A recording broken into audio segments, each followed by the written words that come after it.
Ini adalah WBCQ, menghadirkan radio World's Last Chance kepada Anda dari Monticello, Maine, Amerika Serikat.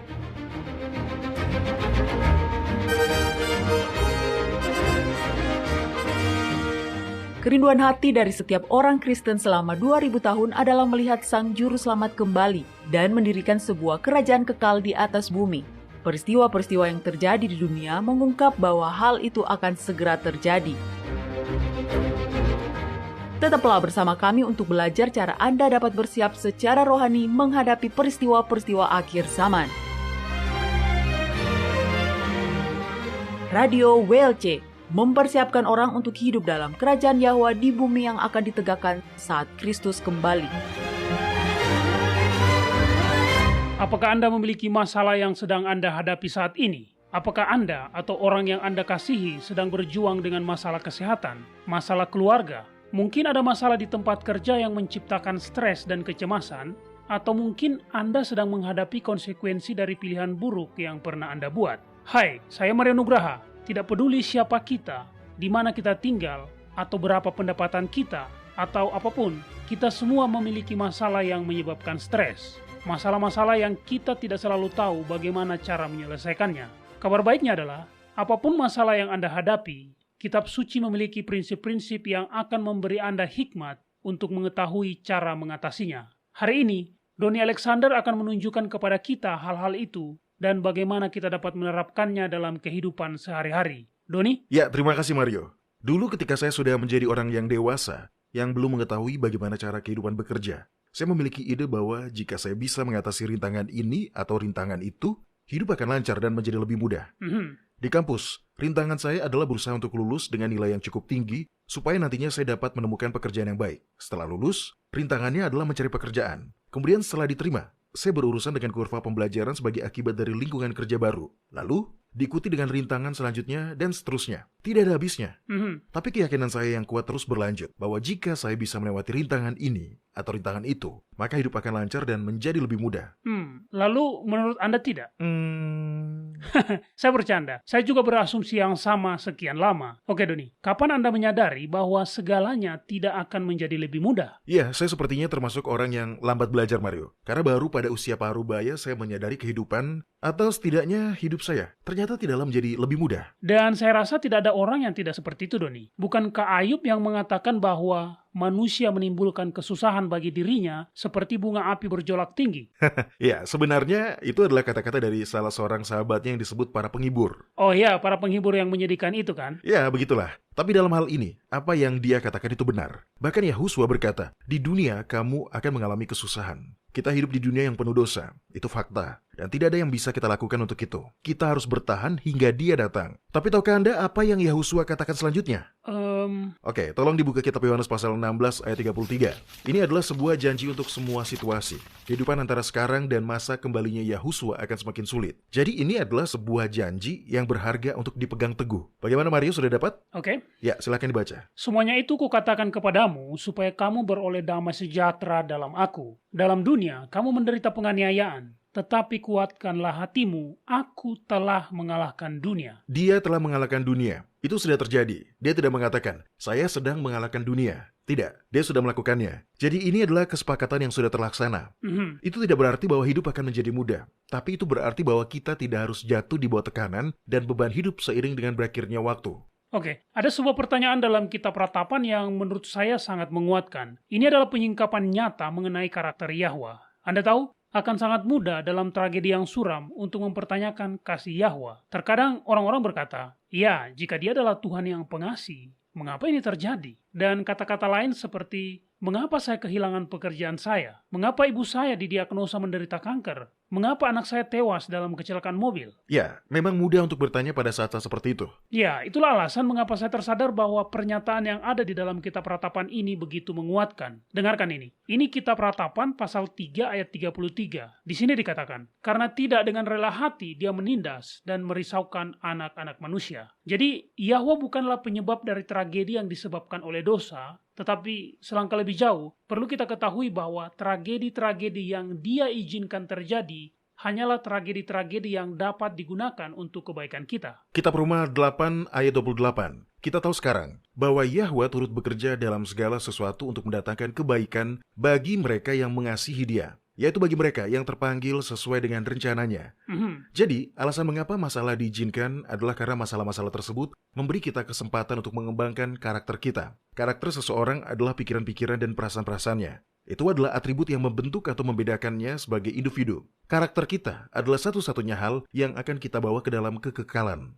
Nah, jika semua hal berjalan mulus dalam kehidupan, kita tidak akan pernah mengembangkan karakter yang cocok atau sesuai untuk hidup bersama para malaikat suci di hadirat Yahwa. Benar, jika gunung itu mulus, Anda tidak akan bisa mendakinya. Ya, tepat. Penulis Robert Tew memiliki cukup banyak pengamatan dan perkataan yang berhikmat. Dalam sebuah tulisannya, dia pernah berkata, "Pergumulan yang Anda hadapi hari ini sedang menumbuhkan kekuatan yang Anda butuhkan untuk hari esok." Bagus. Tapi bagaimana Anda merespon pergumulan-pergumulan hidup? Karena tidak semua orang merespon dengan cara yang dapat menumbuhkan karakter, ya kan? Atau dengan cara yang dapat menginspirasi pertumbuhan. Anda mengerti yang saya maksud, Doni? Ya, sangat mengerti, Mario. Beberapa orang lari dari masalah-masalah mereka. Mereka menunda-nunda. Oh, penundaan. Saya dulu benar-benar berjuang dengan masalah penundaan hingga suatu hari ketika saya masih kuliah, kakek saya mengatakan sesuatu yang benar-benar tidak bisa saya lupakan. Dia berkata, tidak berbuat masih tetap adalah sebuah pilihan, jadi jangan membuat keputusan sembarangan. Kakek Anda manusia bijak, Mario. Beberapa orang berusaha menyenangkan diri sendiri dengan alkohol atau obat-obatan. Yang lainnya menggunakan pelarian seperti membaca novel, menonton film, dan bermain game. Ini semua adalah cara-cara yang dilakukan oleh orang-orang untuk melarikan diri dari tekanan situasi yang buruk. Iya, benar. Saya mengenal beberapa orang yang mengalaminya, Doni. Itu bisa terjadi ketika seseorang begitu kewalahan oleh suatu situasi, sehingga mereka tidak tahu apa yang harus dilakukan untuk menyelesaikannya. Tapi kita perlu tahu, sebenarnya tidak ada yang tahu kapan krisis akan meledak di wajah Anda, atau masalah muncul dan menggigit pergelangan kaki Anda. Masalah, krisis, stres, itu semua adalah bagian dari kehidupan. Inilah satu-satunya bagian dari kehidupan yang dapat dipastikan akan terjadi, dan semua orang memilikinya. Inilah alasan pentingnya mengapa, sebagai orang percaya, kita harus mengembangkan perlengkapan rohani untuk menghadapi situasi apapun yang akan terjadi. Mengetahui janji-janji Alkitab. Ya, tetapi lebih dari itu, kita perlu mengetahui prinsip-prinsip Alkitab. Itu benar. Jika moral dan nilai-nilai kita didasarkan pada kitab suci, kita akan tahu apa yang harus dilakukan dalam situasi apapun. Oke, tunggu.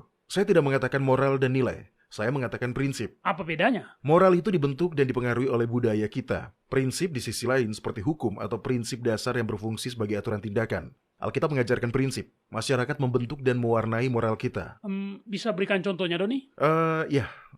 Tentu saja bisa. Saya punya satu. Mari kita bandingkan moral negara-negara dunia pertama dan negara-negara dunia ketiga. Sekarang, saya tidak mengatakan bahwa negara-negara dunia pertama bebas dari kejahatan atau bahwa para pemimpin mereka benar. Jauh dari itu. Banyak penderitaan yang terjadi di negara-negara dunia ketiga adalah akibat dari penindasan yang dilakukan oleh para pemimpin di negara-negara dunia pertama. Tapi saya sedang berbicara tentang moral pribadi, cara etika pribadi negara-negara dunia pertama dibandingkan dengan negara-negara dunia ketiga. Baiklah. Negara-negara dunia ketiga terkenal dengan nepotisme. Seorang diktator atau presiden mulai menjabat dan apa yang terjadi? Dia memberikan pekerjaan kepada semua kroninya, terlepas dari apakah mereka memenuhi syarat atau tidak. Ya, tepat. Dan ini terjadi di setiap lapisan masyarakat, dari istana presiden hingga buruh harian yang termiskin. Sudah menjadi bagian dari budaya moral mereka untuk mengutamakan para sahabat dan keluarga. Kedengarannya bagus. Tentu, kita semua harus mau membantu teman dan keluarga kita, tapi tidak dengan mengorbankan orang lain. Nah, sebaliknya, moral pribadi negara-negara dunia pertama menyatakan bahwa nepotisme itu salah. Apakah itu masih terjadi? Tentu, tapi tidak sering dan tidak meluas. Bahkan faktanya, di banyak tempat, nepotisme justru dianggap ilegal. Sekarang, bagaimana contoh praktisnya? Katakanlah ada sekelompok teman yang sedang berpergian keluar. Mereka mungkin sudah minum terlalu banyak bir.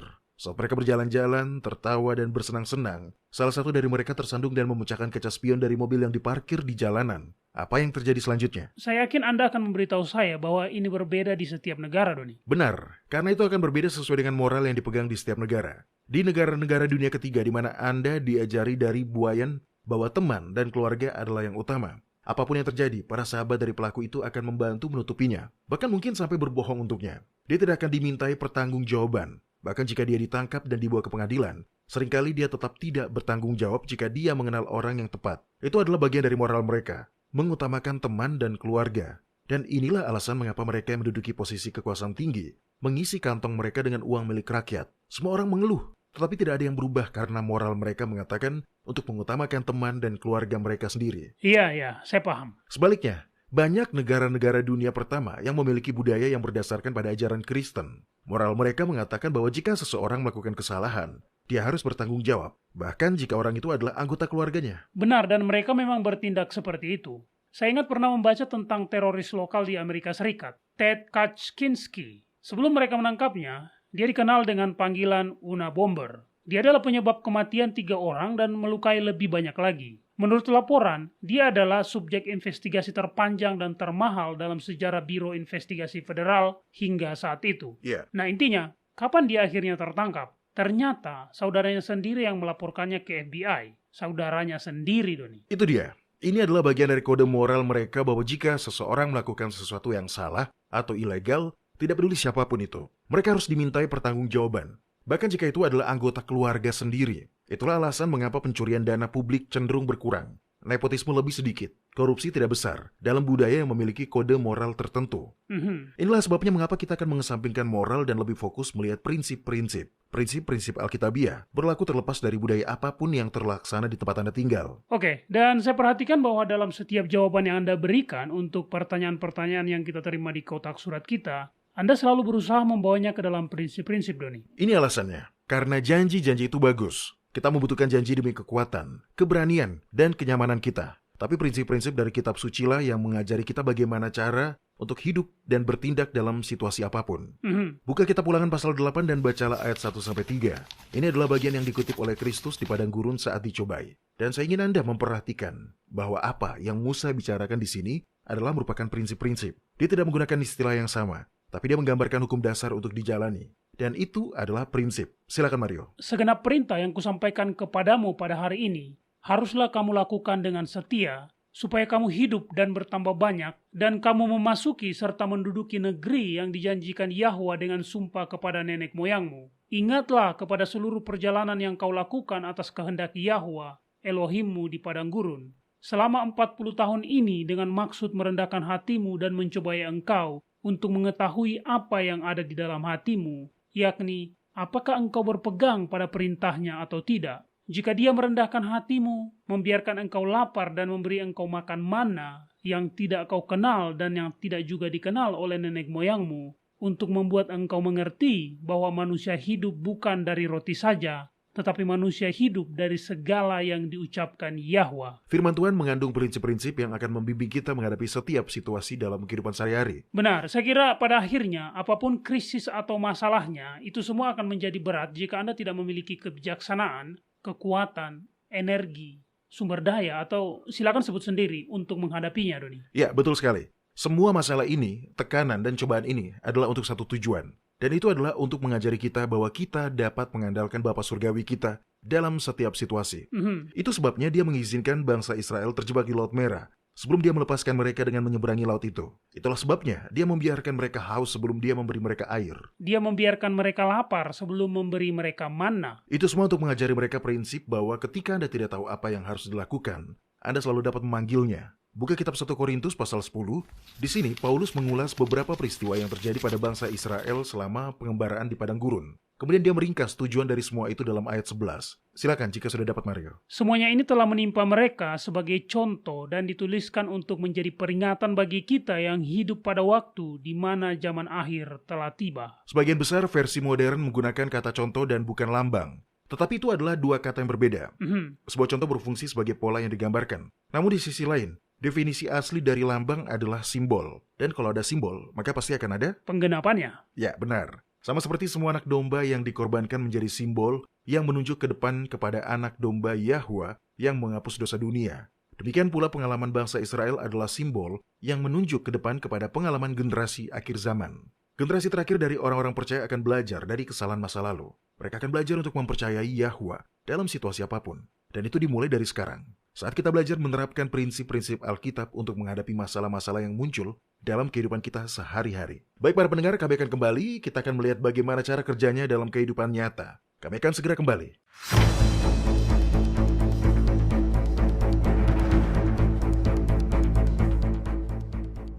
Anda mendengarkan radio World's Last Chance di WBCQ.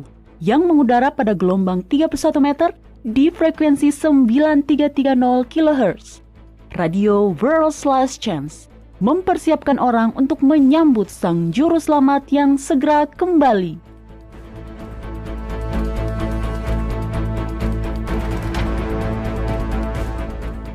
Alkitab secara jelas menggambarkan keagungan bait suci buatan Salomo. Kita juga tahu bahwa bait suci yang dibangun setelah orang Israel kembali dari pembuangan Babel adalah bait suci yang ada di zaman Sang Juru Selamat melayani di bumi. Tetapi kitab suci menceritakan tentang bait suci yang lain, bait suci ketiga, yang paling menarik dari semuanya. Dan bait suci ketiga ini belum pernah dibangun. Belum. Bait suci ketiga ini dijelaskan secara rinci dalam kitab Yehezkiel pasal 40-48 dan telah membingungkan banyak orang Kristen. Beberapa orang percaya bahwa ini adalah nubuatan yang tidak pernah digenapi karena orang Israel tidak memenuhi persyaratan ilahi tertentu. Yang lain berpendapat bahwa bait suci ini harus dibangun sebelum Yahusua kembali. Dan ini tentu saja bermasalah karena kubah emas milik orang-orang muslim saat ini masih berada di bukit bait suci di Yerusalem. Gambaran Yehezkiel tentang bait suci ketiga memberi orang percaya pandangan sekilas yang menarik ke masa depan.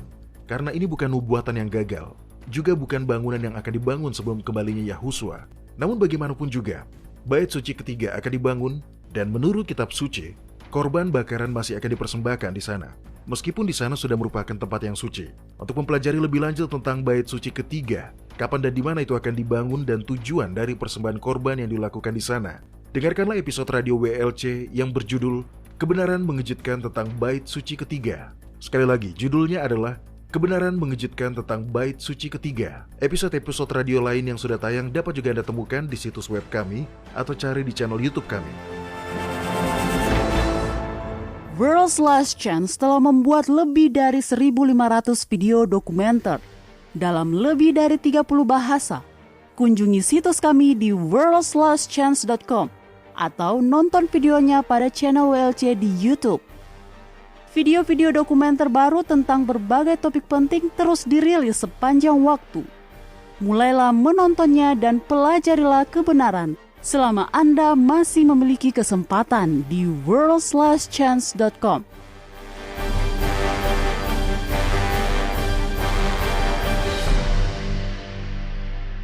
Baiklah Doni, saya sangat tertarik untuk mendengar bagaimana cara kerja dari hal yang kita bahas ini di dalam kehidupan nyata. Oke, buka kitab Yosua pasal 10.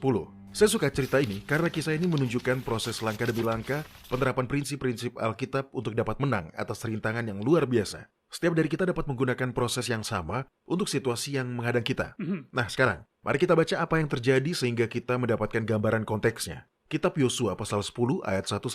Setelah terdengar oleh Adoni-Zedek, Raja Yerusalem, bahwa Yosua telah merebut Ai dan menumpasnya, seperti yang dilakukannya terhadap Yeriko dan terhadap rajanya, demikianlah juga dilakukannya terhadap Ai dan terhadap rajanya, dan bahwa penduduk kota Gibeon telah mengadakan ikatan persahabatan dengan orang Israel dan diam di tengah-tengah mereka, maka sangat takutlah orang-orang itu, sebab Gibeon itu adalah kota yang besar, seperti salah satu kota kerajaan, bahkan lebih besar dari Ai, dan semua orangnya adalah pahlawan. Sebab itu Adoni-Sedek, Raja Yerusalem, menyuruh orang kepada Hoham, Raja Hebron, kepada Piream, Raja Yarmut, kepada Yafia, Raja Lakis, dan kepada Debir, Raja Eglon, dan mengatakan, "Datanglah kepadaku dan bantulah aku, supaya kita menggempur Gibeon, karena telah mengadakan ikatan persahabatan dengan Yosua dan orang Israel." Lalu kelima raja orang Amori itu berkumpul dan bergerak maju. Mereka beserta seluruh tentara mereka. Mereka berkemah mengepung Gibeon dan berperang melawannya. Lalu orang-orang Gibeon itu menyuruh orang kepada Yosua ke tempat perkemahan di Gilgal, mengatakan, "Jangan menarik tanganmu daripada hamba-hambamu ini. Datanglah dengan segera kepada kami. Lepaskanlah kami dan bantulah kami, sebab semua raja orang Amori yang diam di pegunungan telah bergabung melawan kami." Ini adalah situasi darurat yang membutuhkan tindakan segera. Ini situasi yang berbahaya. Yosua menghadapi perang melawan kekuatan gabungan dari 5 raja. Ya, saya pikir elemen lain yang menambah tekanan pada situasi ini bagi Yosua adalah bahwa orang Gibeon baru saja membuat perjanjian dengan Israel. Jika Israel gagal untuk mendukung mereka dan membantu mereka, itu akan berdampak buruk pada bukan hanya Israel, tetapi juga pada Tuhan Israel. Jadi reputasi dipertaruhkan di sini, Doni. Itu poin yang bagus. Saya tidak memikirkan itu. Tapi Anda benar, Mario. Jadi Joshua menghadapi situasi yang sangat menegangkan ini. Dan apa yang dia lakukan? Baca ayat berikutnya, ayat 7. Lalu Yosua bergerak maju dari Gilgal, dia dan seluruh tentara yang bersama-sama dengan dia, semuanya pahlawan yang gagah perkasa. Prinsip Alkitab pertama tentang apa yang harus dilakukan dalam situasi dengan masalah apapun adalah bertindak dengan segera. Dia tidak mencoba melarikan diri melalui cara apapun yang mereka gunakan. Karena tentu mereka belum punya novel dan komputer. Dia tidak menenggelamkan stresnya dengan minum sedikit banyak anggur. Dia segera merespon. Oke, tapi tunggu. Bagaimana jika Anda tidak tahu apa yang harus dilakukan? Bagaimana Anda seharusnya merespon jika Anda tidak tahu apa respons yang benar yang harus Anda buat, Doni? Itu pertanyaan yang bagus dan saya senang Anda bertanya, Mario. Saya melihat banyak orang Kristen, terlalu banyak, yang mendapati diri mereka dalam situasi hanya duduk di sana dan meremas-remas tangan mereka dan berkata, saya tidak tahu harus berbuat apa. Seandainya Yahwa mau memberitahu saya apa yang harus kulakukan. Ya, begitulah. Kita tidak seharusnya berlari mendahului Yahwa. Tidak, tapi kita masih harus bertindak. Buka kitab Yesaya pasal 58 dan bacakan ayat 11 untuk kita. Yahwa telah berjanji untuk membimbing kita, untuk memimpin kita. Keduanya adalah kata kerja tindakan. Saat dia membimbing, saat dia memimpin, kita harus mengikuti. Itu juga merupakan kata kerja tindakan. Kita tidak seharusnya hanya duduk di kursi kita, meremas-remas tangan kita, dan menunggu untuk dipimpin. Dia tidak bisa memimpin jika kita bahkan belum berdiri untuk bergerak maju. Oke, kitab Yesaya pasal 58 ayat 11. Silakan Mario. Yahwa akan menuntun engkau senantiasa dan akan memuaskan hatimu di tanah yang kering dan akan membaharui kekuatanmu. Engkau akan seperti taman yang diairi dengan baik dan seperti mata air yang tidak pernah mengecewakan. Apa yang terjadi ketika mobil Anda terjebak di lumpur dan Anda mengisinya dengan bensin? Apakah mobil Anda langsung keluar? Tidak, bannya hanya akan berputar-putar di tempatnya. Dan Anda tenggelam lebih dalam ke dalam kubangan. Tidak bergerak maju ketika ada masalah, menunda-nunda, melarikan diri. Sama saja dengan memutar ban Anda di tempatnya. Oke, Anda terus mengatakan maju. Tapi secara praktis, bagaimana Anda bisa melakukan itu ketika Anda tidak tahu ke arah mana seharusnya Anda bergerak? Anda tidak ingin salah langkah. Anda benar-benar tidak tahu harus berbuat apa. Anda harus mengambil langkah maju. Iya, tapi tolong uraikan langkah pertama itu menjadi langkah-langkah kecil bagi kita.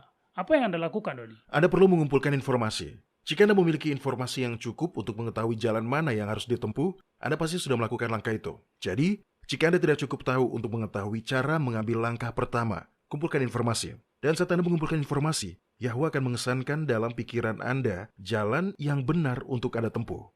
Tetapi bahkan mengumpulkan juga adalah kata kerja tindakan. Anda harus bertindak, dan dia akan membimbing. Kumpulkan informasi dan terus kumpulkan informasi sampai jalan ke depan dengan jelas setelah diyakinkan dalam pikiran Anda. Oke, langkah berikutnya, kitab Yosua pasal 10 ayat 8. Berfirmanlah Yahwa kepada Yosua, janganlah takut kepada mereka sebab aku menyerahkan mereka kepadamu. Tidak seorang pun dari mereka yang akan dapat bertahan menghadapi engkau. Prinsip Alkitab kedua, carilah hikmat ilahi. Yosua melakukannya. Kita cenderung meninggalkan pencarian hikmat ilahi untuk hal-hal besar dalam hidup. Tetapi kita dapat mencari hikmat ilahi untuk krisis harian yang lebih kecil yang pasti muncul juga. Anda tidak perlu menunggu sampai terjadi bencana yang mengubah hidup. Mencari hikmat ilahi sangat penting untuk kemenangan apapun. Alkitab berisi hikmat bagi kita. Tetapi kita harus mencarinya. Baca kitab Yakobus pasal 1 ayat 5 dan 6 untuk kita. Dan ini adalah janji bagi siapa saja yang meminta bimbingan ilahi. Silakan Mario. Yakobus, salah satu surat kecil yang sangat sulit ditemukan. Nah oke, ini dia. Di sini dikatakan, tetapi apabila di antara kamu ada yang kekurangan hikmat, hendaklah dia memintakannya kepada Yahwa yang memberikan kepada semua orang dengan murah hati dan dengan tidak membangkit-bangkit, maka hal itu akan diberikan kepadanya. Hendaklah dia memintanya dalam iman dan sama sekali jangan bimbang. Sebab orang yang bimbang sama dengan gelombang laut yang diombang-ambingkan kian kemari oleh angin. Ketika Yosua mencari bantuan dan bimbingan ilahi, dia menerima jawaban yang sangat ramah dan kita juga akan mendapatkannya jika kita melakukan apa yang Yosua lakukan. Baiklah, prinsip nomor berikutnya. Yosua bertindak dengan segera mencari bimbingan ilahi dan menerimanya. Dan sekarang langkah ketiga. Dia bertindak dengan iman atas arahan yang telah diberikan kepadanya. Dan Yahwa memberkati dia. Baca kitab Yosua pasal 10 dari ayat 9 sampai ayat 11. Lalu Yosua menyerang mereka dengan tiba-tiba setelah semalam-malaman bergerak maju dari Gilgal. Dan Yahwa mengacaukan mereka di depan orang Israel, sehingga Yosua menimbulkan kekalahan yang besar di antara mereka dekat Gibeon, dan mengejar mereka ke arah pendakian Bet Horon dan memukul mereka mundur sampai dekat Azeka dan Makeda. Sedang mereka melarikan diri di depan orang Israel dan baru tiba di lereng Bet Horon, maka Yahwa melempari mereka dengan batu-batu besar dari langit sampai ke Azeka, sehingga mereka mati. Yang mati kena hujan batu itu ada lebih banyak dari yang dibunuh oleh orang Israel dengan pedang. Yahwa menghargai iman Yosua dan bekerja keras demi dia. Ini menggarisbawahi betapa pentingnya bagi kita untuk selalu mencari pertolongan Yahwa. Ini tidak hanya perlu, tetapi juga efektif. Baca kitab Mazmur pasal 50 ayat 15 untuk kita, Mario. Jika kita menginginkan hasil yang sama seperti yang diperoleh Yosua, kita perlu bertindak berdasarkan prinsip yang sama yang dia jalankan. Oke, silakan dibacakan kitab Mazmur pasal 50 ayat 15. Berserulah kepadaku pada waktu kesesakan, aku akan meluputkan engkau, dan engkau akan memuliakan aku. Ada begitu banyak, sangat banyak ayat Alkitab seperti ini.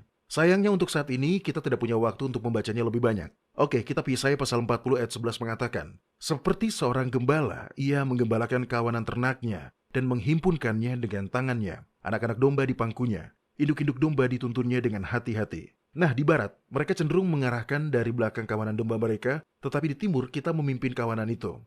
Tetapi bagaimanapun caranya, bayi hewan yang belum belajar bagaimana segala sesuatu terlaksana, cenderung berjalan tak tentu arah. Tetapi bahkan di sini, Yahwa tetap sabar. Jika Anda tersandung dan salah langkah, Dia tidak akan menyerah pada Anda. Dia akan terus memimpin Anda, bahkan di luar dari situasi yang biasanya Anda alami. Ya, itu poin yang bagus. Saya pikir kadang-kadang ketika kita berurusan dengan masalah yang kita buat sendiri, kita merasa malu dan merasa bahwa kita harus keluar dari masalah yang kita buat sendiri itu sebelum kita meminta pertolongan lebih lanjut. Tapi kita tidak seharusnya begitu. Yahwa sabar dan selalu siap menolong. Sangat benar, Mario. Kita tidak boleh membiarkan rasa malu menjauhkan kita dari Yahwa. Mari kita berputar sejenak karena saya pikir terlalu banyak dari kita jatuh ke dalam garis pemikiran bahwa jika kita menciptakan situasi buruk melalui pilihan salah kita sendiri, kita tidak dapat meminta pertolongan lebih lanjut kepada Yahwa sampai entah bagaimana kita sudah memperbaiki situasi untuk diri kita sendiri. Tapi bukan itu yang diajarkan Alkitab. Buka kitab Lukas pasal 15 dan bacalah perumpamaan tentang domba yang hilang. Ada poin penting di sini yang ingin saya sampaikan. Baiklah, kitab Lukas pasal 15 ayat 3-6. Di sini dikatakan, lalu dia mengatakan perumpamaan ini kepada mereka. Siapakah di antara kamu yang mempunyai 100 ekor domba, dan jikalau dia kehilangan seekor di antaranya, tidak meninggalkan yang 99 ekor di padang gurun, dan pergi mencari yang sesat itu sampai dia menemukannya. Dan kalau dia telah menemukannya, dia meletakkannya di atas bahunya dengan gembira, dan setibanya di rumah, dia memanggil sahabat-sahabat dan tetangga-tetangganya serta berkata kepada mereka, bersukacitalah bersama-sama dengan aku, sebab dombaku yang hilang itu telah kutemukan. Jika seekor domba tersangkut di semak berduri, apakah yang salah dombanya atau gembalanya? Dombanya. Ya, benar, itu salah dombanya. Tapi itu tidak menghentikan sang gembala dari menolong dombanya. Jika domba tersandung dan jatuh ke jurang, dia tidak akan bisa keluar. Atau jika dia kesasar dan tersesat kembali. Apakah itu kesalahan domba atau kesalahan gembala? Kesalahan domba. Namun ketika domba membutuhkan pertolongan, sang gembala tidak ragu untuk turun tangan dan menolong. Dia tidak menjauh dan melihat domba-domba itu berjuang agar bisa mengambil pelajaran. Dia segera masuk dan menolong. Ini adalah perumpamaan Kristus sendiri. Sehingga kita dapat mengetahui bahwa Yahwa adalah gembala ilahi kita yang memperlakukan kita dengan lembut seperti gembala manapun memperlakukan anak domba yang tidak patuh. Baiklah, prinsip keempat, yang juga merupakan langkah keempat. Apakah Anda memperhatikan bagaimana masing-masing prinsip ini merupakan langkah-langkah dalam suatu proses? Kita dapat menerapkannya pada situasi apapun. Prinsip nomor 4, Yosua memanfaatkan sumber daya ilahi yang tersedia baginya. Bacalah beberapa ayat berikutnya. Kitab Yosua pasal 10 ayat 12-15. Lalu Yosua berbicara kepada Yahwa pada hari Yahwa menyerahkan orang Amori itu kepada orang Israel. Dia berkata di hadapan orang Israel, matahari, berhentilah di atas Gibeon, dan engkau, bulan, di atas lembah Ayalon. Maka berhentilah matahari dan bulan pun tidak bergerak, sampai bangsa itu membalaskan dendamnya kepada musuhnya. Bukankah hal itu telah tertulis dalam kitab orang jujur? Matahari tidak bergerak di tengah langit dan lambat-lambat terbenam kira-kira sehari penuh. Belum pernah ada hal seperti itu, baik dahulu maupun kemudian, bahwa Yahwa mendengarkan permohonan seorang manusia secara demikian, sebab yang berperang untuk orang Israel ialah Yahwa. Kemudian Yosua dan seluruh orang Israel yang menyertainya pulang kembali ke tempat perkemahan di Gilgal. Yahwa memperhatikan suara manusia. Dia bersedia menolong kita. Ada sumber daya surga yang tak terbatas yang tersedia bagi kita, asal kita mau saja. Ya, tapi masalahnya kita tidak meminta. Ya, saya tahu. Mengapa demikian? Umat Yahwa seharusnya tidak pernah ragu untuk meminta. Kita telah diberikan begitu banyak jaminan dalam kitab suci. Baiklah, satu prinsip terakhir, langkah kelima. Dan ini adalah langkah penting yang sering diabaikan orang, yaitu Yosua menyelesaikan kemenangannya. Maksud Anda apa, Doni? Nah, Anda baru saja membaca bahwa orang Israel telah menang. Tetapi saat mereka berperang, kelima raja ini bersembunyi di sebuah gua. Ketika Yosua menerima kabar itu, dia berada di tengah-tengah pertempuran. Dia tidak bisa menghadapinya pada saat itu. Jadi bacalah apa yang dia lakukan, ayat 18 dan 19. Lalu berkatalah Yosua, gulingkanlah batu-batu yang besar ke mulut gua itu, dan tempatkanlah di sana orang untuk menjaga mereka. Tetapi janganlah kamu berhenti. Kejarlah musuhmu dan hantamlah barisan belakangnya. Janganlah biarkan mereka masuk ke dalam kota-kota mereka, sebab Yahwa Elohimmu telah menyerahkan mereka kepadamu. Bahkan di sini Yosua mengungkapkan imannya akan keterlibatan Yahwa dalam menyanggupkan mereka untuk menang. Jadi mereka memenangkan pertempuran. Lalu apa yang dilakukan Yosua untuk menuntaskan kemenangan itu? Ayat 22 sampai 27. Kemudian berkatalah Yosua, bukalah mulut gua dan keluarkanlah kelima raja itu dari dalam dan bawa kepadaku. Dilakukan oranglah demikian. Kelima raja itu dikeluarkan dari gua itu dan dibawa kepadanya, Raja Yerusalem, Raja Hebron, Raja Yarmut, Raja Lakis, dan Raja Eglon. Setelah raja-raja itu dikeluarkan dan dibawa kepada Yosua, maka Yosua pun memanggil semua orang Israel berkumpul dan berkata kepada para panglima tentara yang ikut berperang bersama-sama dengan dia, marilah dekat, taruhlah kakimu ke atas tengkuk raja-raja ini. Maka datanglah mereka mendekat dan menaruh kakinya ke atas tengkuk raja-raja itu. Lalu berkatalah Yosua kepada mereka, janganlah takut dan janganlah tawar hati. Kuatkan dan teguhkanlah hatimu, sebab secara itulah akan dilakukan Yahwa kepada semua musuhmu yang kamu perangi. Sesudah itu Yosua membunuh raja-raja itu dan menggantung mereka pada 5 tiang, dan mereka tinggal tergantung pada tiang-tiang itu sampai matahari terbenam. Tetapi menjelang matahari terbenam, atas perintah Yosua, mayat mereka diturunkan dari tiang-tiang itu dan dilemparkan ke dalam gua tempat mereka bersembunyi. Lalu mulut gua itu ditutup orang dengan batu-batu besar yang masih ada sampai sekarang. Ini adalah sebuah kemenangan yang lengkap. Ya, dengan keterlibatan dan pertolongan Yahwa, orang Israel telah memenangkan pertempuran. Tetapi selama 5 raja itu masih hidup, akar masalahnya tetap ada. Jadi masalahnya perlu diselesaikan agar tidak ada lagi orang Amori yang menjadi ancaman bagi Israel. Jadi ini yang perlu kita lakukan juga. Kita perlu menerapkan 5 prinsip ini untuk masalah-masalah kita. Ketika kita melalui setiap langkah proses ini dan Yahwa telah memberi kita kemenangan, maka kemudian kita perlu mengambil langkah terakhir dan menyelesaikan kemenangan. Jangan puas hanya karena sebagian dari kesulitan Anda telah terselesaikan. Selesaikanlah sampai tuntas. Ya, itu sangat bagus. Saya tahu kita sudah kehabisan waktu, tapi bisakah Anda secara singkat merangkum sekali lagi 5 langkah itu untuk kita, Doni? Baik, Mario. Prinsip pertama yang juga adalah langkah pertama, bertindaklah dengan segera. Yosua punya masalah, dan dia langsung merespon. Dia tidak mencoba untuk menghindar atau melarikan diri. Dia segera bertindak. Jika Anda tidak tahu persis tindakan apa yang harus diambil, kumpulkan informasi. Setelah Anda memiliki informasi yang cukup, akan menjadi jelas tindakan apa yang diperlukan. Langkah kedua, carilah hikmat ilahi. Ini sangat penting untuk mendapat kemenangan dalam hal apapun. Ya, tidak ada alasan bagi Anda untuk tidak ingin dibimbing dalam segala sesuatu yang harus dilakukan, karena Dia yang mengetahui segalanya. Langkah ketiga, segera setelah Anda memahami kehendak Yahwa untuk situasi Anda, ikutilah jalan itu. Yosua bertindak dengan iman atas jaminan yang diberikan kepadanya, dan Yahwa memberkati usahanya. Langkah keempat, sumber daya surga yang tidak terbatas tersedia untuk Anda. Jadi manfaatkanlah itu semua. Itulah yang dilakukan Yosua. Dia melihat Israel memenangkan pertempuran. Tetapi untuk menjadikannya kemenangan yang menentukan, mereka membutuhkan waktu siang yang lebih banyak. Jadi dia meminta kepada Yahwa untuk menahan matahari bagi mereka dan dia mendapatkannya. Dan akhirnya langkah kelima, selesaikan kemenangan. Hei, Anda membuat Yahwa berperang atas nama Anda. Mengapa Anda tidak menginginkan kemenangan yang lengkap dan total? Benar juga. Saya jadi teringat dengan kisah saat Elisa menyuruh Raja Yoas untuk menembakkan panah keluar jendela. Dia memberitahu Raja bahwa itu adalah panah Yahwa. Kemudian dia menyuruhnya untuk mengambil sisa anak panah dan memukul-mukulnya ke tanah. Ya, sesuatu yang tidak akan mau dilakukan oleh seorang pemanah manapun. Benar, Yoahas jelas sepakat dengan Anda, Doni. Dia hanya memukul-mukulkan panah-panah itu, ya mungkin dengan sangat pelan, di tanah beberapa kali, dan itu membuat Elisa kesal. Dengarkan ini. Kisah ini ada di kitab 2 Raja-Raja pasal 13 ayat 19. Di sini dikatakan, tetapi gusarlah abdi Eloa itu kepadanya serta berkata, seharusnya engkau memukul 5 atau 6 kali. Dengan berbuat demikian, engkau akan memukul Aram sampai habis lenyap. Tetapi sekarang hanya 3 kali saja engkau akan memukul Aram. Ya, itu contoh yang sangat baik. Lakukanlah semua ketika sedang dalam perjuangan untuk mendapatkan kemenangan. Kitab Mazmur pasal 44 mengatakan, engkaulah Rajaku dan Elohimku, yang memberikan kemenangan bagi anak-anak Yakub. Dengan pertolonganmu lah, kami memukul mundur para lawan kami. Dengan kuasamu lah, kami menginjak-injak mereka. Dan itu adalah sebuah janji untuk kita semua.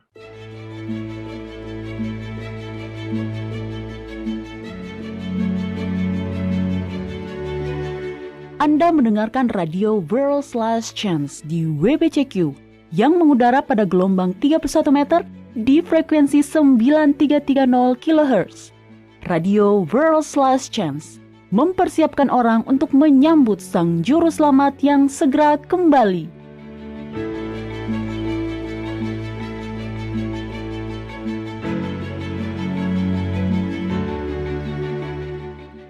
Setiap minggu semakin banyak orang yang menemukan diri mereka berada dalam situasi di mana mereka merasa perlu untuk beribadah kepada Yahwa di rumah. Terkadang, beberapa keluarga dapat bergabung bersama dalam sebuah kegiatan ibadah.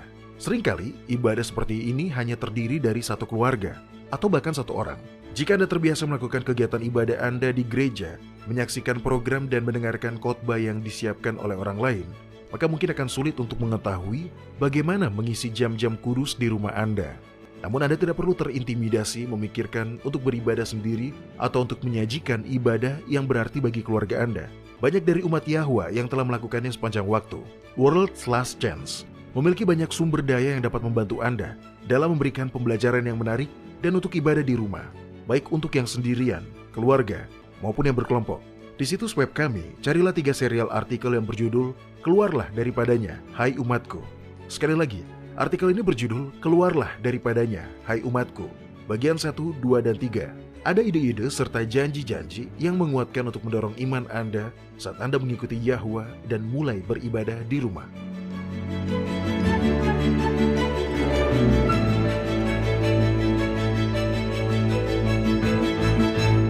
Pertanyaan hari ini yang masuk ke kotak surat harian kita berasal dari Perugia, Italia. Saya telah melihat foto-foto kota Perugia. Sungguh indah di sana, Mario. Tahukah Anda bahwa Italia memiliki universitas tertua di dunia? Universitas Bologna. Didirikan pada tahun 1088. Tidak. Saya baru dengar itu sekarang, Doni. Namun, salah satu kemewahan modern favorit saya diciptakan oleh orang Italia. Coba saya tebak. Mobil sport Alfa Romeo? Nah, sekarang setelah Anda menyebutkan itu... Ferrari? Lamborghini?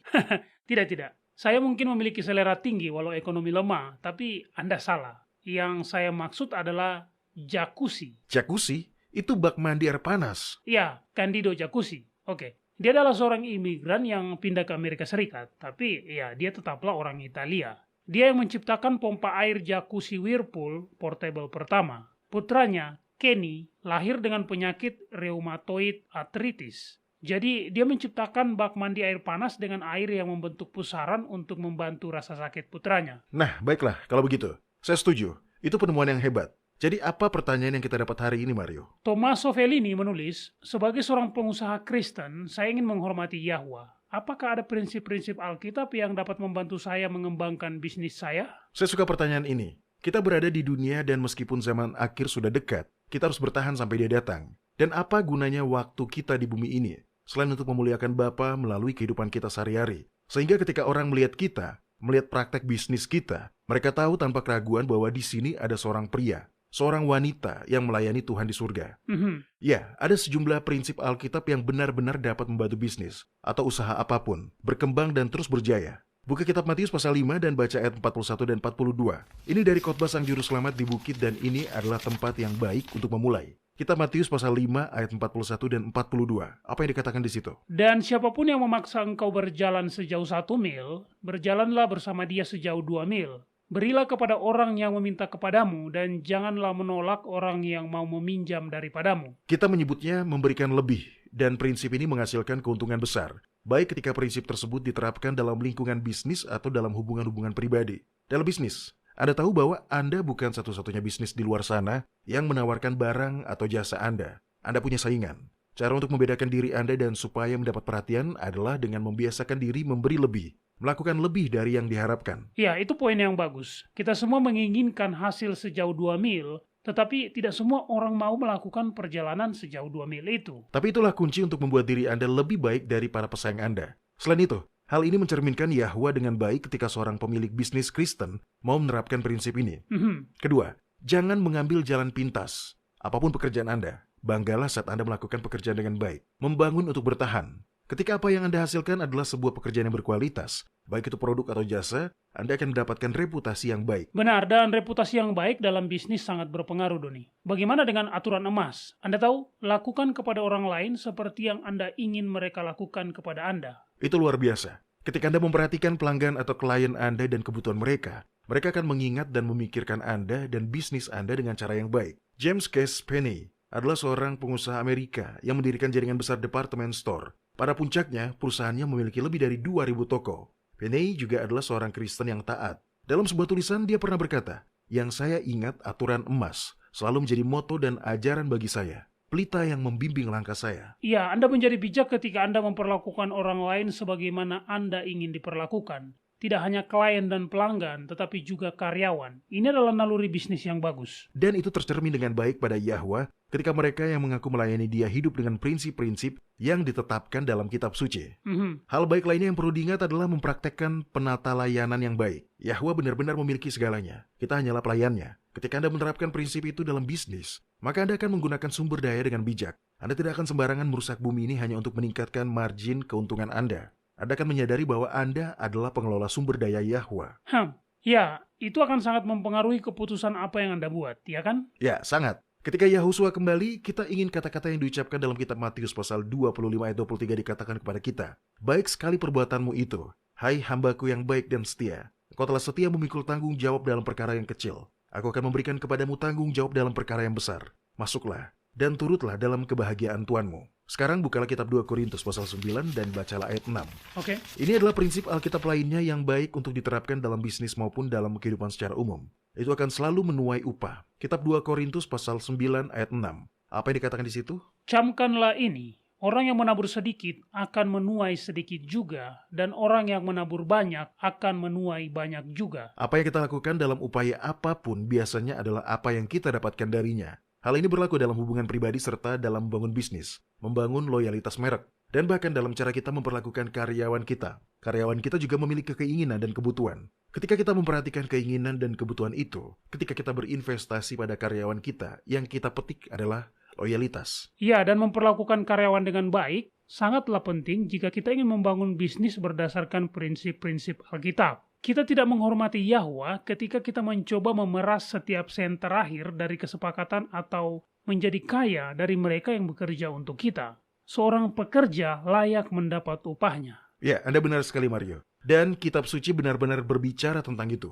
Tolong buka kitab Ulangan pasal 24 ayat 15 untuk kita, dan sementara Anda mencarinya, saya akan membaca kitab Imamat pasal 19 ayat 13. Di sini dikatakan, "Janganlah kau tahan upah seorang pekerja harian sampai besok harinya." Jadi, lihat, Yahwa memahami pergumulan kaum yang miskin dan kelas pekerja. Jika kita ingin menghormati dia, kita akan memahami pergumulan mereka juga, dan tidak mencoba mengambil keuntungan dari mereka dengan membayar mereka dengan upah serendah mungkin. Apa yang dikatakan di kitab Ulangan pasal 24 ayat 15, Mario? Nah, perikop ini sebenarnya dimulai di ayat 14. Di sini dikatakan, "Janganlah engkau memeras pekerja harian yang miskin dan menderita, baik dia saudaramu maupun seorang asing yang ada di negerimu, di dalam tempatmu. Pada hari itu juga haruslah engkau membayar upahnya sebelum matahari terbenam. Dia mengharapkannya, karena dia orang miskin, supaya dia jangan berseru kepada Yahwa mengenai engkau, dan hal itu menjadi dosa bagimu." Saat Anda mencoba membangun bisnis, laba adalah ukuran yang digunakan untuk menilai apakah bisnis itu berhasil atau tidak. Dan tidak ada yang salah dengan itu. Tapi itu tidak boleh diraih dengan cara mengambil keuntungan dari mereka yang bergantung pada Anda. Seorang teman saya mengalami waktu yang sangat sulit mencari pekerjaan selama masa lockdown karena COVID. Dia tinggal di negara Afrika tertentu yang melakukan banyak bisnis dengan negara timur jauh. Nah, teman saya ini berpendidikan tinggi, dan sebelum masa lockdown, dia bisa mencari nafkah dengan nyaman sebagai penerjemah yang bekerja untuk perusahaan milik negara asing itu.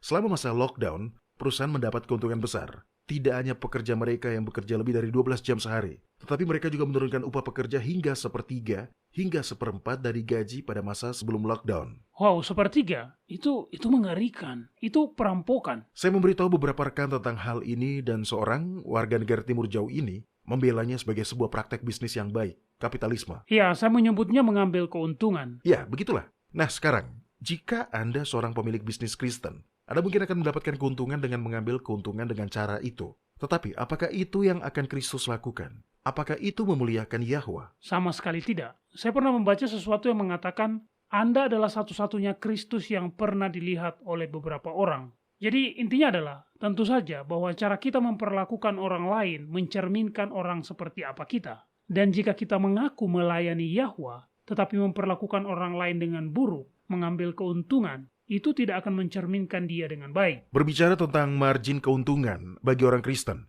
jika keuntungan Anda memiliki tujuan, kebaikan yang lebih besar, maka Anda akan benar-benar bekerja lebih keras dan menemukan lebih banyak kepuasan dalam pekerjaan Anda. Misalnya, mungkin dengan dana yang meningkat, Anda akan membantu mendanai peluang bagi orang-orang yang kurang beruntung. Ya, saya tidak tahu. Tetapi keuntungan yang bertujuan adalah sesuatu yang diperjuangkan. Anda ingat apa yang Yahusua katakan dalam kitab Markus pasal 8 ayat 36?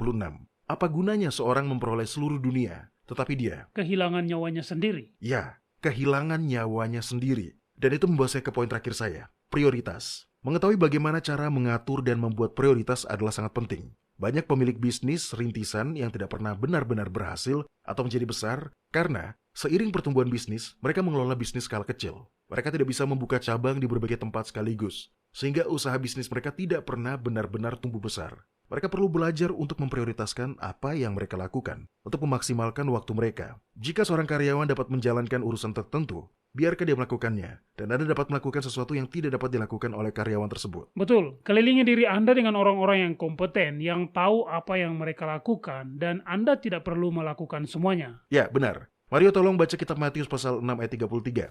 Ayat ini mengajarkan kita bagaimana kita harus membuat prioritas. Dan seperti semua prinsip Alkitab yang lain, prinsip ini memiliki banyak bentuk penerapan. Silakan, kitab Matius pasal 6 ayat 33. Tetapi carilah dahulu kerajaan Yahwa dan kebenarannya, maka semuanya itu akan ditambahkan kepadamu. Ketika Yahwa selalu menjadi prioritas pertama kita, maka hal-hal lain secara alami akan berada di tempatnya. Apakah itu terkait hubungan antar pribadi, bisnis, atau apapun yang Anda miliki. Jika kita menempatkan pencarian Yahwa dan kebenarannya sebagai prioritas terpenting kita, maka hal-hal lain akan secara alami berada pada tempat yang semestinya. Tidak ada yang salah dengan menjadi sukses dalam bisnis dan menghasilkan banyak uang. Ayub sangat kaya, tapi dia menggunakan kekayaannya untuk memberkati orang lain.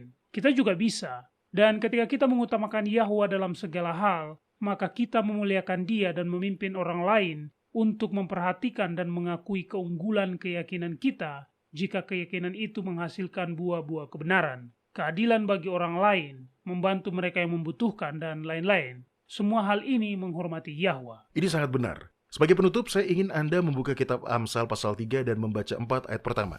Inilah yang akan terjadi ketika kita menerapkan prinsip-prinsip Alkitab dalam bisnis. Hai anakku, janganlah engkau melupakan ajaranku, dan biarlah hatimu memelihara perintahku, karena panjang umur dan lanjut usia, serta sejahtera akan ditambahkannya kepadamu. Janganlah kiranya kasih dan setia meninggalkan engkau. Kalungkanlah itu pada lehermu, tuliskanlah itu pada loh hatimu. Maka engkau akan mendapat kasih dan penghargaan dalam pandangan Yahwa serta manusia. Membawa prinsip-prinsip Alkitab ke dalam kehidupan kita sehari-hari, menghormati Yahwa. Ini memiliki manfaat tambahan untuk memberi kita reputasi yang baik di antara rekan kerja dan rekan bisnis kita. Bagi siapapun yang berada dalam bisnis, hal ini akan memiliki efek positif pada reputasi bisnis mereka. Kita selalu diberkati ketika kita hidup menurut standar-standar Yahwa. Itu benar. Saya suka prinsip-prinsip seperti ini diterapkan dalam praktek hidup sehari-hari. Ini adalah praktek-praktek yang saleh dan seperti yang Anda katakan, ini menghormati Yahwa. Baik, terima kasih atas pertanyaan bagus lainnya dari audiens pendengar kami. Terus kirimkan pertanyaan, komentar, dan permintaan doa Anda kepada kami. Cukup buka worldslastchance.com dan klik hubungi kami. Kami berharap mendapat kabar dari Anda. Anda menyukai apa yang Anda dengar? Kunjungi situs kami di worldslastchance.com untuk mendengarkan episode-episode lain dari program radio kami. Radio World's Last Chance mempersiapkan orang untuk menyambut Sang Juru Selamat yang segera kembali.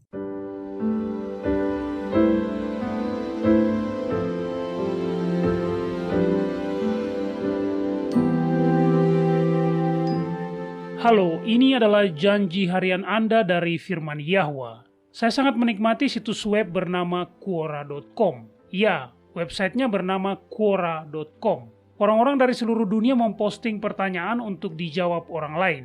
Jawabannya berkisar dari jawaban yang lucu hingga memilukan, hingga yang menggembirakan dan membangkitkan semangat. Baru-baru ini saya melihat postingan di sana tentang seorang perempuan yang melakukan manicure untuk lansia di panti jompo. Seorang penghuni baru datang dan ketika sang ahli manicure sedang memilih berbagai warna yang tersedia, Wanita tua itu berkata bahwa dia hanya ingin cat kuku yang bening, yang jernih. Si Ali Menikur berpikir, itu tidak seru. Dia bertanya kepada wanita tua itu, mengapa dia ingin warna yang bening? Wanita tua itu menjawab, tangan saya jelek, saya tidak ingin menarik perhatian orang-orang. Ahli Menikur kemudian menatap tangan wanita itu. Memang benar, tulang-tulang jarinya menonjol, kulitnya keriput dan ditutupi bintik-bintik penuaan. Tapi dia tidak menganggap itu buruk. Dengan lembut dia mengangkat tangan yang sudah tua itu dan dia berkata, tanganmu menceritakan kisah hidupmu, tanganmu menceritakan kisah cinta, kepedulian, dan petualangan. Tangan ini telah menyentuh dan memegang hal-hal yang kebanyakan orang hanya bisa impikan. Dengan kata-kata dorongan dan pengertian seperti itu, wanita tua itu pun memutuskan bahwa dia ingin mencoba cat kuku merah muda. Para pendengar, kita semua memiliki hal-hal yang tidak kita sukai tentang diri kita sendiri atau yang membuat kita merasa bersalah. Kabar baiknya adalah Yahwa tetap mengasihi kita. Kitab Mazmur pasal 40 ayat 17 mengatakan, Aku ini sengsara dan miskin, tetapi Yahwa memperhatikan aku. Engkau yang menolong aku dan meluputkan aku. Ya Elohimku, janganlah berlambat. Ya, kita membuat kesalahan-kesalahan. Ya, sikap dan perilaku kita seringkali tidak menyenangkan. Tubuh kita menjadi tua, tetapi melalui itu semua, Yahwa tetap mengasihi kita. Anda adalah anak Yahwa. Saya tidak tahu siapa Anda atau di mana Anda berada, tetapi Yahwa tahu. Dia mengasihi Anda dengan kasih dan cinta yang tidak akan pernah pudar. Dia tahu semua tentang Anda, kelemahan terbesar Anda, kegagalan Anda yang paling memalukan, dan dia mengasihi Anda apa adanya. Anda adalah anaknya yang berharga. Kitab Mazmur pasal 113 mengatakan, Oh Yahwa, Engkau menyelidiki dan mengenal aku. Engkau mengetahui kalau aku duduk atau berdiri. Engkau mengerti pikiranku dari jauh. Engkau memeriksa aku kalau aku berjalan dan berbaring. Segala jalanku kau maklumi. Sebab sebelum lidahku mengeluarkan perkataan, sesungguhnya semuanya telah kau ketahui, ya Yahwa. Dari belakang dan dari depan engkau mengurung aku, dan engkau menaruh tanganmu ke atasku. Terlalu ajaib bagiku pengetahuan itu, terlalu tinggi, tidak sanggup aku mencapainya. Kemana aku dapat pergi menjauhi rohmu? Kemana aku dapat lari dari hadapanmu? Jika aku mendaki ke langit, engkau di sana. Jika aku menaruh tempat tidurku di dunia orang mati, di situ pun engkau. Jika aku terbang dengan sayap fajar, jika aku terbang dengan sayap fajar, dan membuat kediaman di ujung laut, juga di sana tanganmu akan menuntun aku, dan tangan kananmu memegang aku. Kepada kita telah diberikan janji-janji yang besar dan berharga, majulah dan mulailah mengaminkannya.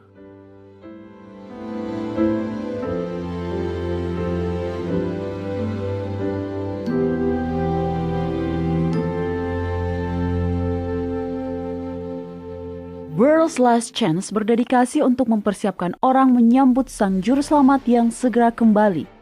Acara siaran radio harian kami tersedia dalam 7 bahasa berbeda dari seluruh dunia dan masih banyak bahasa-bahasa lain lagi yang akan mengudara. Video-video dan artikel-artikel kami telah diterjemahkan ke dalam lebih dari 30 bahasa berbeda. Dan kami tidak hanya fokus pada salah satu poin pengajaran. Kami bersedia untuk bekerja sama dengan surga untuk membawa semua kebenaran ke dunia. Artikel-artikel dan video-video kami mencakup berbagai topik-topik penting pada pertumbuhan dan pembangunan dari perjalanan kekristenan. Kami menghadirkan materi yang mencakup kesalehan praktis di dalam kehidupan sehari-hari, doktrin Alkitabiah yang benar-benar hanya didasarkan pada firman Yahwa, kalender Sang Pencipta, dan nubuatan akhir zaman yang penting untuk Anda ketahui. Kami bahkan membahas berbagai macam angin pengajaran yang palsu yang telah digunakan oleh setan untuk menipu banyak orang, dan mengungkapkan mengapa itu salah dan apa yang benar berdasarkan Alkitab. Kunjungilah kami hari ini di worldslastchance.com. Pelajarilah kebenaran di hari-hari terakhir ini.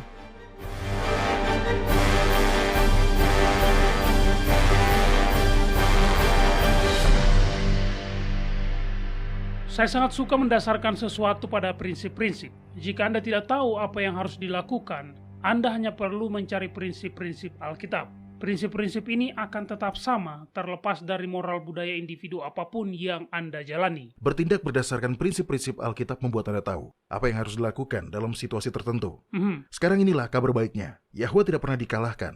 Dia tidak bisa dikalahkan. Tentu rencananya mungkin telah diserong selama ribuan tahun. Tetapi pada akhirnya dia selalu menang, dan dia juga memiliki rencana keselamatan. Mario, tolong buka kitab Roma pasal 8. Paulus sangat gembira dalam pengetahuan bahwa ketika kita berada di pihak Yahwa, kita adalah umat pemenang. Baca kitab Roma pasal 8 ayat 31 dan 32. Baiklah, di sini dikatakan, sebab itu apakah yang akan kita katakan tentang semuanya itu? Jika Yahwa di pihak kita, siapakah yang akan melawan kita? Dia yang tidak menyayangkan anaknya sendiri, tetapi yang menyerahkannya bagi kita semua. Bagaimanakah mungkin dia tidak mengaruniakan segala sesuatu kepada kita bersama-sama dengan dia? Jika Yahwa di pihak kita, siapakah yang bisa melawan kita? Setelah semua yang dia lakukan untuk kita, semua yang dia korbankan, setiap hadiah mahal yang dia berikan, apakah Anda benar-benar berpikir bahwa dia sekarang akan menahan bantuan? Atau apapun yang kita butuhkan? Tidak sama sekali. Oke, sekarang turun dan baca ayat 35 dan 37-39. Siapakah yang akan memisahkan kita dari kasih Kristus? Penindasan atau kesesakan atau penganiayaan,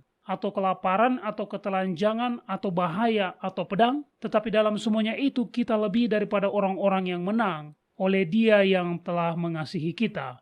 Sebab aku yakin bahwa baik maut maupun hidup, baik malaikat-malaikat maupun pemerintah-pemerintah, baik yang ada sekarang maupun yang akan datang, atau kuasa-kuasa baik yang ada di atas maupun yang ada di bawah, ataupun sesuatu makhluk lain, tidak akan dapat memisahkan kita dari kasih Yahwa yang ada dalam Kristus Yahushua Tuhan kita. Kita melayani Tuhan yang tak terkalahkan dan tak bisa dikalahkan. Sekarang, inilah bagian yang sangat menarik. Adalah kehendak Yahwa bagi anak-anaknya untuk menjadi pemenang juga. Benar, dan saya jadi teringat dengan kitab Filipi pasal 4 ayat 13 yang berkata, segala perkara dapat kutanggung di dalam Dia yang memberi kekuatan kepadaku. Berapa banyak perkara? Beberapa hal, kebanyakan hal. Hal-hal tertentu yang sesuai dengan kategori tertentu. Tidak, segala perkara. Segala perkara. Sebagai penutup, saya ingin Anda membaca kitab 1 Yohanes pasal 5 ayat 14-15. Dan saat Anda membaca ini, ingatlah apa yang baru saja kita katakan. Adalah kehendak Yahwa agar anak-anaknya menjadi pemenang juga.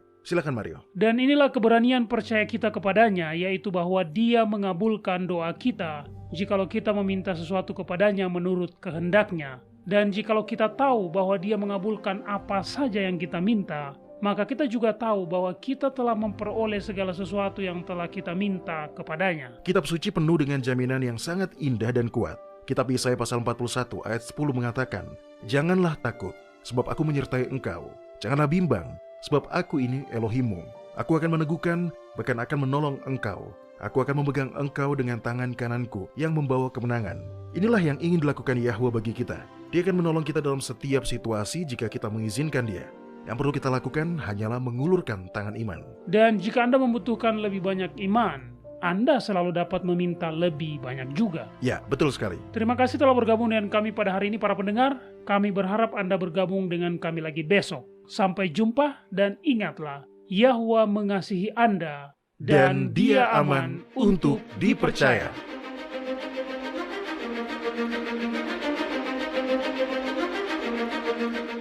Anda baru saja mendengarkan radio WLC.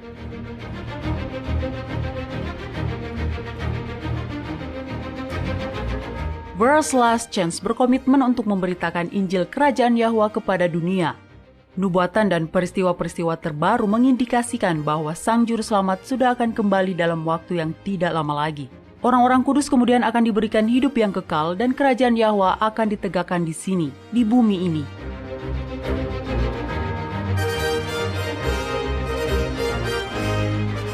Tidak ada waktu yang bisa disia-siakan. Terimalah anugerah keselamatan hari ini dan izinkan Yahwa menyelimuti Anda dengan kebenaran Kristus.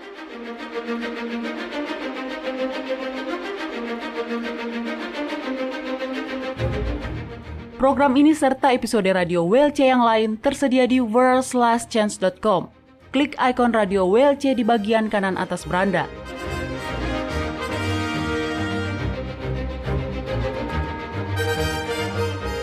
Bergabunglah kembali bersama kami besok untuk menerima berbagai pesan kebenaran lain di WBCQ yang mengudara pada gelombang 31 meter di frekuensi 9330 kHz.